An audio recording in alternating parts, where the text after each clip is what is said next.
Hello there. Hopefully, everyone can hear me. This is the first time I'm trying this Twitter Space thing. This is Justin doing the wrap up show. We will see how that goes. Let me see. Blind Owl. Blind Owl, are you there? There we go. There we are.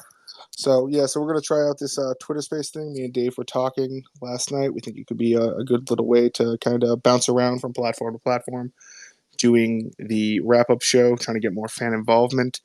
And so here we are. So I thank you, Blind Owl, for coming on. We're just gonna wait one more minute, see if anyone can wait for other people to join here. Hey, my pleasure. It was field day at my school today, so I am a tired owl. Oh, very cool, No, not cool. very cool, very cool field day. Yeah. Well, Gym teachers are in charge there, and it's not fun. no, okay, well, Good stuff. perfect. Yeah, that's Electric. perfect. Perfect. Let's jump right into it. So today's show, J Rock dances, which was a big. Truthfully, I was not thinking that was the big takeaway from the show. I think the whole Dave getting molested at a massage parlor was going to be kind of the story that ruled the day. But I did know somewhere deep down, I tried to hide it, that as soon as I danced in front of the camera, that would most likely probably be a show tweet or something of that nature. So Especially that was since they had you move the camera so you could be on it more. I mean, yeah, probably. that's a bit of a layup there. Yeah, so fun show today. First show with Mike in since Chris left KMS. Mm-hmm. It was to get his reaction, and I don't want to say like I'm not upset with Mike, but I kind of don't like it when Mike does this thing where he just kind of like pussyfoots around, like just saying like I feel like we're in this universe where everyone busts balls and fucks around with each other, but then when it comes to like telling someone you have like a grievance with them, everyone always has to state like, ah, no, I like him, I like him, I like him. It's like, Mike, if Chris did something to you that kind of pissed you off, just say it. That's a problem with this whole world, honestly, society as a whole. People just can't tell someone, "Oh, I didn't like that." Yeah, Because people are think they'd be offended. Oh, you didn't like it, and I have honestly seen a little bit of a sensitive side of Chris, which you have, so it probably would have happened. of course. I mean, the whole thing with the with like him sending the text messages and it says like, I hope you consider me a friend, which is great and all, and I'm Hmm. glad, but I don't necessarily know if that makes the best content if everyone is friends inside the studio, and I think Kirk kind of gets that. No, I agree, and also I think there was a little bit of a damned if you do, damned if you don't scenario for Chris there, because you knew Of the course, second he texted them, they were going to read it on air, but if he of didn't, course. But if you didn't, then you're the guy who didn't text. And exactly. from what I heard from Chris's 95 Mariner stream, is that he said he holds no animosity towards KMS or Kirk, and we'll see if that holds up as he goes forward into the month of June, and doing whatever adventures lay ahead. Yeah. Um, Who so knows? so Mike didn't really have much to say on it. I mean, I don't want to say he kind of disagreed with Kirk, but I just think he kind of just when you have like a problem with someone, just go out and say it. But it will be interesting with kind of like, I think from Blind Mike's perspective, like he was in 2 days a week. Chris was in on Thursdays. So everyone kind of compared Mike to Chris. Now, Mm. what are people going to do with like whoever comes in now? It sounds like it's going to be like a rotating cast for the next couple of months. But if someone does cement that spot, like how's it going to be with Mike being compared to them? I think this helps Mike honestly because he'll have like you said, a rotating cast of just Punching bags, punching kind bags, of. essentially. Yeah, either punching bags or people to comment on, and I think it'll keep the ire off of him. I mean, we see it no matter who it is, whoever comes in. It's always just what have you done for me lately kind of thing. So there's always the new toy, and then Yeah. but if you can punch around the new toy, makes it easier on him. Yeah, and I think Mike's the best, especially like when like his content, like making fun of At a Theater Near Me, or Oh, even no question. even Rome is just outstanding when he like brings up the questions and stuff as to do with Rome. We'll get to that in a second. But I do think like if we're bringing in other people that have podcasts and things of that nature, it can be quite the experience. So I'm excited to see what happens coming up on these next Thursdays, and definitely how Mike reacts to those shows. It'll be interesting to see. Mondays will be Thursday wrap up of the guest, and they just destroy or kinda. It'll be yeah. fun. No, I'm definitely looking forward to it. Another big part wasn't quite as big as what happened last week. Rome episode 2. I mean, Blind Owl. Did you listen to Rome at all? I tried. Okay, it was tough.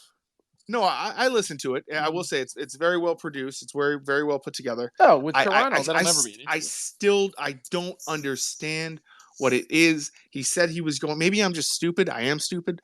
But he said he was going to get into what the podcast is. Is it a podcast about escaping America? Is it a podcast about where he wants to live? Because at one point he's going through all these different like temperatures in the states and where he could live. Portsmouth, New Hampshire. That was heavily covered. Yes, and so it's just like, I don't know. I think it's just I do think there's going to be a steady, not necessarily downhill, like super straight line, but I do think it's going to be next week. I'm sure Kirk will talk about it. The week after that, I'm sure he'll talk about it. But I'm sure it's not, unless there's something big or kind of like a holy shit moment. It's just like, I was listening to it with Mike this morning, and I was just like, it's very well put together, but like, the random parts of it's begging to be picked apart. It's begging to be made fun of when he has things in the stream of where he's like, and then I had this little song I put together in my head, and then he goes into like this rap about totally unnecessary. Unnecessary. It's almost like a diary. It's like an audio diary. It is. It should be called like I guess maybe Roam with Matt Carano. I guess it is a good title because you're roaming with Matt Carano. It's like stream of conscious. I mean, it's just you're roaming through this dark, very just strange place in his mind. And then he's going through how he bought the RV, which I mean, I'm sure that was your suggestion last week. I mean, I give suggestions, but I said tell an interesting story about it. Don't talk to me about. Well, that was my thing. I don't know how many interesting stories come from buying an RV. Well, I mean, there could be something if you could run into some strange characters, like if you found one on Craigslist, or I mean, I know Matt's experience roaming Craigslist, certain parts of it at least. And yes. If you could run into like certain characters, like there's got to be an interesting story with it, but just telling me the different kinds of RVs, that's a Google search if I really wanted to know.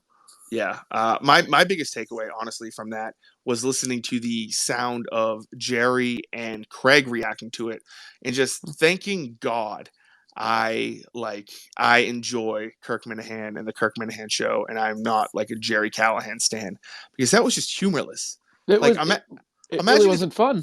Imagine if every single podcast or clip Kirk played where like we're making fun of something, whether it be at a theater or the Justin show or some other, or Rome or something stupid that, is going to fail. If Kirk was just like, I just don't get it. It's just not for me. I just don't get it. It's like, we get it. You don't get it. At least Craig, like I'll give Craig credit, with the pelvic, like I know it's a stolen Kirk joke and everything like that. Sure. But it is at least trying to bring some humor to it, and Jerry did laugh at it, but it wasn't very like, I guess that's just what Jerry does. He gets upset about transgender athletes, but when his ex-producer kind of shits all over him, I mean, if Steve put out a podcast and he had even one line shitting all over Kirk, Kirk would have done an hour, 3 hour just destroying him. But I mean, I guess that's why Jerry's Jerry and Kirk's Kirk. They're both. I mean, I think Jerry just kind of thinks he's above that. He doesn't want in his mind, he doesn't want his podcast, his serious political podcast, to turn into, little wars like that. Even though he knows it's successful, he knows his base, and he's just not into it. Apparently, I mean, I don't know how he wouldn't be, but it's just not his bag, as they say. Yeah. Oh, one last thing I wanted to touch on about the Chris Clemmer thing with Mike today is Kirk mentioned at one point they were like, "Oh, you think Chris is?" Because Chris said on Twitch, I believe, he's like, "I'll be rooting for whoever takes that Thursday spot," and Kirk was like, "No, you won't." And then Mike and Dave were both like, "No, I think he will. He's a fan of the show." I do think that Chris is a fan of the show. He's rooting for the show to succeed. He 100% does not want someone to do well in that spot I because mean, that's just human nature. it's just exactly. It's just human nature. It happens. Kirk said, like, Mike, when you left, you wanted the show to fail, which I'm not necessarily sure is true. I definitely think that Mike wanted the show to kind of. I think you you want want to to be know you're missed. needed. Yeah, you want to be missed. You want to be like, Yeah. oh no. And like when I left the show for a while, like whenever Harrison would fuck up, and I love Harrison to death, I would still be like I wouldn't even like it wouldn't even be something consciously I would do. It would just be something that happened. I would be like, ooh, yes, he. And it's just something you want whoever replaces you or whoever whatever happens to not necessarily fail, but for people to be like, you're better. So definitely Chris. I definitely think Chris wants the show to succeed. I definitely don't think he wants it to spiral or be canceled or Kirk to leave Barstool or anything like that. But he definitely wants that Thursday spot to just be full of just absolute morons and for people to be like, you know what, maybe we had it too good with Chris. No, and Chris as a fan from the show perspective, that's funnier. It's a Yeah. better show sometimes. Somebody's just like pretty good. It's like, okay, that was kind of boring. Yeah.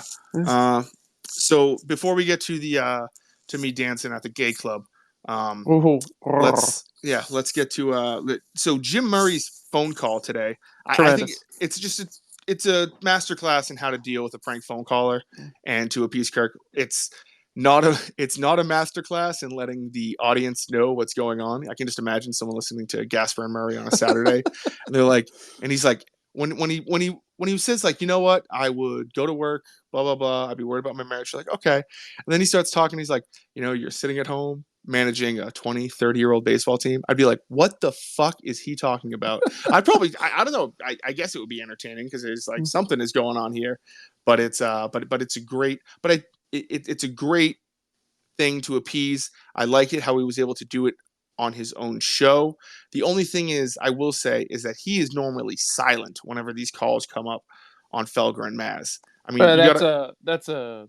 I'm just the third guy here. You guys do it. I kind of agree with that. Like, but he doesn't even give like a quick like go manage a baseball team or something. Like he just stays silent. So I'm not sure whether it's because he said it's a station policy, but you know, he did this whole thing on 98.5. So I'm not sure if maybe it must be someone who's involved with Felger and Maz. It must be a Felger policy. No, I don't think it could be because on I'm not saying it's a bad. I just think he's just not interested. He just doesn't want to get involved. When you look to it and because I mean a couple when they were doing the Facebook after show and someone said, Felger, why won't you allow Big Jim to go on Kirk's show? And he was like, why wouldn't I allow that? I mean, we like Kirk, blah blah blah. So I definitely don't think it's a Felger policy. It's definitely someone high up who probably pays less of mind to the weekend stuff. I don't know. But, I think he just Felger seems to be take himself a little seriously. So I think when it's showtime, he's on his show. I think he just wants to do what they're doing. He doesn't want to get bogged down in that. And then a Facebook Live thing afterwards, it's a little different in my opinion. Yes. So before we get to what I think was the biggest kind of reveal to this show, so Kirk asked me if I did anything this weekend. I said I worked the Monster Jam on Saturday at Gillette. That was a blast. I really don't have any stories. I sold like $9,000 worth of snow cones though. So at that rate, that's like 10. Yeah, no, exactly. Yeah.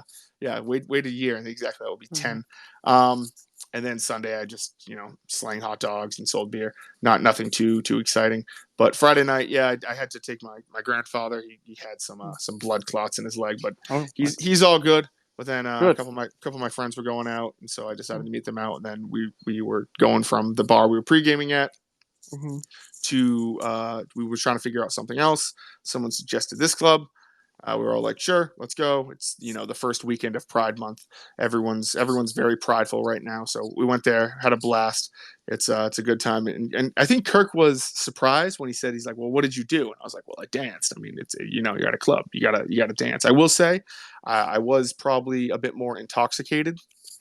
Then you let on Friday night than I originally said when Kirk was like, "Are you drunk?" and I was like, "I wouldn't say drunk. Yeah, I probably was pretty drunk, but it is what it is."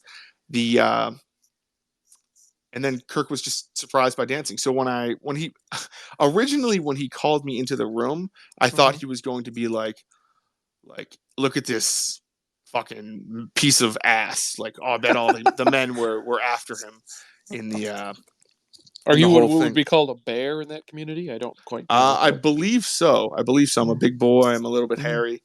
No, but I was drinking drinks away, and having a good time. So when Kirk had me dance, the first thing was because I believe Kirk. It didn't show up on the podcast, but I believe Kirk was having Dave play some sort of song to dance to in the studio, and I couldn't hear it. So thankfully, I took out the old trusty Sandstorm by Darude, which is just an absolute fucking banger. I'm actually kind of impressed with myself that I was able to do that. I was able to come up with that song. I mean, if somebody told me to come up with a techno song, that might be the one I know. Oh, I mean, I could have gone with Skrillex. I could have gone with. I mean, I'm kind of like a hardcore like rock kind of guy, but that's not really what was playing. Sure. Not necessarily they were playing like Sandstorm or anything like that, but that's just a great song to dance to. So I danced to it, and then Dave tweeted it out right after the show, and it was something. And people are memeing it away, and it's just like it's funny. I didn't look as bad as I thought I did. Decent moves. I'm trying. I'm trying here, Blind Owl. I'm eating 2 fucking bags of vegetables a day, trying to cut down on all this. I might go against the frozen vegetables, just health wise, but you might go against frozen vegetables. Yeah, fresh vegetables are better. Okay, well, I don't think that's true. What? Do you know how much sodium is in frozen vegetables? No, I don't believe you. I don't think that's a topic for another day, but yeah, well, I just think you're wrong. So I danced, and it kind of people's reaction to it seemed to they liked it. So it was great. I heard Kirk on the podcast. So like, yeah, let's embarrass the fuck out of him, right when he comes back. So, but no, I don't get embarrassed by that stuff. It's just just me just fucking jamming to my jams. No, it's a good time had by all, I think. Yeah. So, but I do think the main takeaway. I mean, I don't know if you have anything else to say about me. And then I see some people saying like, "Oh, Justin's going to a gay club," and it's like, I don't give a shit. Like, a couple of my friends went to go, and it's like, did I suck a couple dicks? Yeah, but like, it's not something where I do love Dave though, where he goes, what he says like, did you like dance with like guys? And it's there's definitely some homophobia there, which is needs to be uncovered. Oh my goodness! I mean, needs to be uncovered. It's out in the open, Blind Owl. No, we need to dig deep. There's deep-rooted homophobia there, and it even goes back to his father. He said his father never said he loved him. It's like, what is this? Yeah, it's tough. I mean, when he said things like that the other day, it's like I wanted to hug him and be like, exactly. It's okay, buddy. Like we're all it's okay. And then right after he's like, did you dance with guys? He goes on to this story about how he was touched at this massage parlor. This was weird. This was weird. I thought it was going to be the title of the show. It was going to be like Dave's Me Too story, So he goes. Can I just add one thing first? Of course. So he said he was with a group of guys. Yep. I'd like to think I have a very varying group of guys I hang out with. Yep. Not once has anyone gone pre-gaming with a massage. Yeah. Well, so that was my big takeaway too. Was not necessarily like, because I do have a couple friends who like to go to those, and they have a great time, and it's whatever. I mean, prostitution is whatever. It's not necessarily for me. I wouldn't feel right, but I understand some people are like that. But I just feel like if you're about to go out like to a bar, the last thing I'm trying to do is come before I go out to a bar, because then I want to go home and sleep and do nothing. Especially like, apparently it sounds like this woman was like, believe Dave called it like a car wash. This woman came in with a bucket of suds and just started like the old Homer buckets, like the Home Depot orange bucket. Yeah, a big like sponge and squirting that big bottle of suds right in there. And then Dave said he was at one point. Dave's like, "Yeah, we're like, were you naked?" He's like, "No, I was wearing a towel." It's like, so this woman is giving you a car wash and you're wearing a towel? No, Dave, you were fully naked. This is very bizarre. Where is she? Where is this happening? unless Dave is a simpleton, um, Well, there's no one last. Dave he is a must simpleton. have he must have known that this place was a rub and tug place from the second you stepped in. Because I've seen those places before. Me and my friends, we went down to Florida years ago, and like we kind of like we like fucked around in one, and we just like made fun of them. Mm-hmm. And you can tell because I was like no, because my buddy who gets those was like, oh, that place is totally one. And I was like, no, it's probably just a regular massage place. And then you walk in and the aura is like, it's like, yeah, okay. oh yeah, this is totally like they're all like everyone was on their heels, and Oof. and it was like That's all the rooms are like in the back, like you can't see anything. And then you go into like there's a massage place by my house. I think it's Massage Envy. that's a chain, I believe. And yeah, it's a chain. They're great. Everything's like open. It's very like bright and friendly, and it's like, oh, this is not a place where you're going to go and get your dick pulled at. But there's but no squeegees being used or anything. yeah, no, exactly. Yeah. They're not bringing out a bucket of suds to fucking to Or rub the you garden down. hose from out back. Yeah, exactly. I do think though that Dave. I mean, Dave said he was just standing there, and then she just kind of grabbed his dick, and he was like, "No, thank you." I mean, at that point, I know it's been a topic of discussion on the show for the past couple of weeks. You don't have to tip the woman who grabbed your dick. I mean, you just don't have to. I know Dave said he probably tipped her $50 on a $70 massage. Okay, Dave, either you're lying and you didn't tip that, or you did get a hand job because you don't tip if you. Yeah, that's weird. if you get a If I hand gotta, job, then you tip $50. I think it was Robert Kraft would always give $100, and Dave's not quite. I'm sure 10 years ago Dave wasn't quite up there with Robert Kraft, so $50 was probably the going rate for a hand job. So I truthfully think that either Dave got one, or and then tipped, or didn't tip at all. I wouldn't tip if I'm getting a massage, which I've never had a massage before, but they seem nor have I actually. quite nice. And obviously, you tip $20 or something like that. But if something extracurricular is going on, then you pay for more. I mean, then, I wouldn't tip somebody who just sexually assaulted me because that's essentially what happened. Yeah. So I don't know. That was my big takeaway from it. I hope Dave's okay. I saw like Red today tweeting out like believe Dave, and it was very sad. So hopefully hashtag him too. Yes. So hopefully more people speak out about that. But it was that was my big takeaway was Dave, went with his, and like the 5 friends he went with or whatever, like they not meant like if I'm going out like blind out, if you're going out with a group of like 4 friends and they're like, hey, let's go to this place. Everyone is going to know what you're not just going to show up to a place and then a couple people accidentally have sex. I'm telling if that happens to me, I'm telling everybody. Like a couple people accidentally.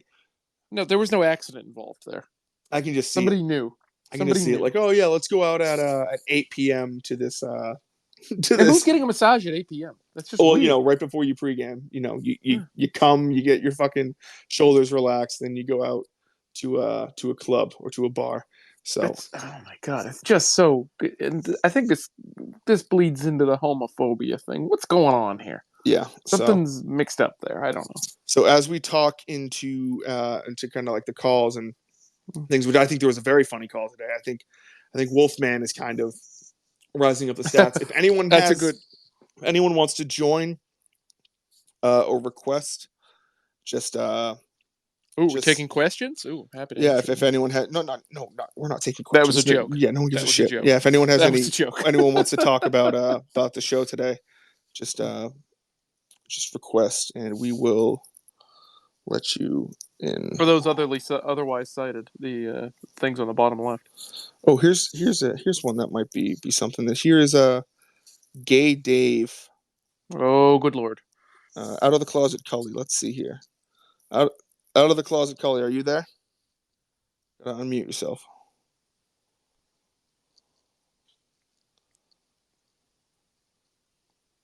Oh. No closet case, Cully. Are you with us? Nope. Oh, well, good talking to you. Huh. Well, we got hot takes. Yeah. So if anyone else wants to request But yeah, no, I think the calls today. I do think the pizza place can really turn into something, That's something. something I've good. never I actually mean, had quote unquote New York style pizza, so I don't know what that is. uh, that wasn't my big takeaway. My big takeaway was that he's going to name a thing the Kirk Minahan. People will have to come Well, up I and mean say, that's the big takeaway. "Can I get the Kirk Minahan? You know, a nice fountain Coke, 2 slices of cheese. That's awesome." Well, the That's fountain was not specified, as Kirk mentioned. I am actually. Yes, but then afterwards he said he'd like to. I mean, I don't think the pizza place is opening up tomorrow, so No, I so do that's think an easy to get a fountain. Well, fountains might be expensive. I don't yeah. know. Well, fountain soda is so much cheaper than bottled soda in the long run. It is. Like, have you seen the gross stuff they pour into it? Ugh, it's like syrup. Yeah, well, that's literally the I same. know, I That's know, the I know. same It's how thing it as what works. goes into a I know, bottle. I I know. mean, I'd like it. I don't like to see how the sausage is made. yeah. Well, I think that could be interesting in seeing. And I mean, if the man wants, if the Georgia guy wants to get publicity for his restaurant, It's an easy and way. it's a perfect way of doing it. I mean, honestly, like I think Dave said, that's like I'm not saying it's a definite thing, but there's definitely potential for a live show if this person is naming things after Kirk Minahan Oh, inside of especially. And I so. think even Barstool would pick up on that. Do a Barstool. You could see. I could see Portnoy going down there and doing a review of the Kirk Minahan. Let's see. We got Tony Cass. Tony Cass. Oh, all cast, no breaks. Here we go. Tony, are you there, my friend? Tony, Tony, you muted yourself. It's okay. We're all learning. we're all new to this. It's kind of our first spaces.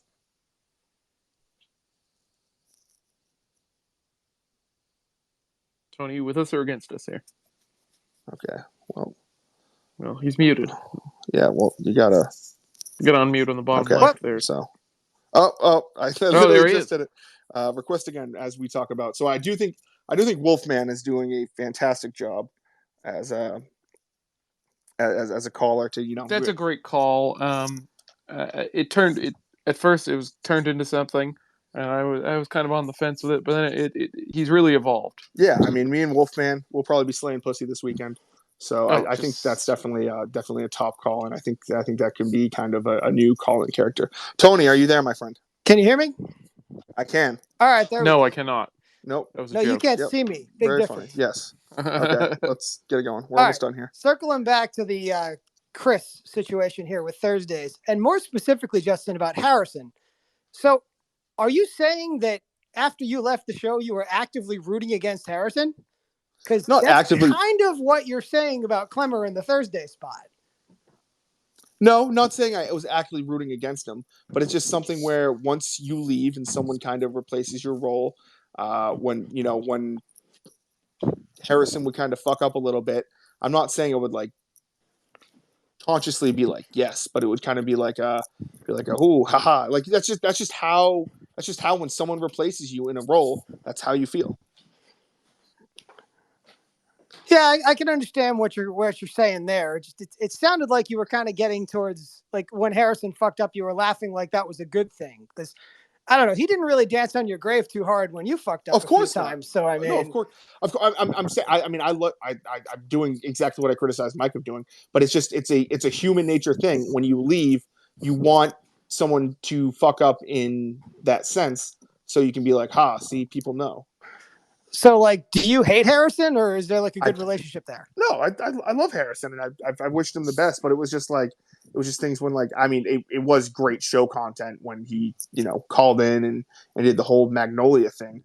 It's just one of those things where if you leave something, you kind of want the next person to not necessarily like you just want to not necessarily like see them slip up a little bit, but it's just You're just glad it's not happening to you. Yeah, pretty much. I don't know. Clemmer got danced on quite a bit, so I guess maybe if it's somebody he hates, but if it's a friend of Chris's or someone he gets along with, you really think he's going to root for the show to go bad? I can't imagine. Like I said, I don't think he'll root for the show to go bad, but I think he will root for the Thursday guy to fuck up and to make mistakes and be a punching bag. All right, I'll leave you with this. Please, for the love of God, just not fucking Jared Carrabis. Just fucking anybody but Jared Carrabis. God. Fucking please. Okay. This old Tony. bag. Okay, thanks, Tony. Well, I think we're catching up on 28 minutes here, so wow. I think we're going to end this. It's almost Owl's bedtime. I'll tell you Yes, that. that's very nice. Make sure to check out Blind Owl Blogs. Thank you, Of course, Owl, blindowlblogs.com. for joining. Pleasure being here. Yeah, this was a good time. So thank you all for being a part of this, and I will talk to you on Wednesday.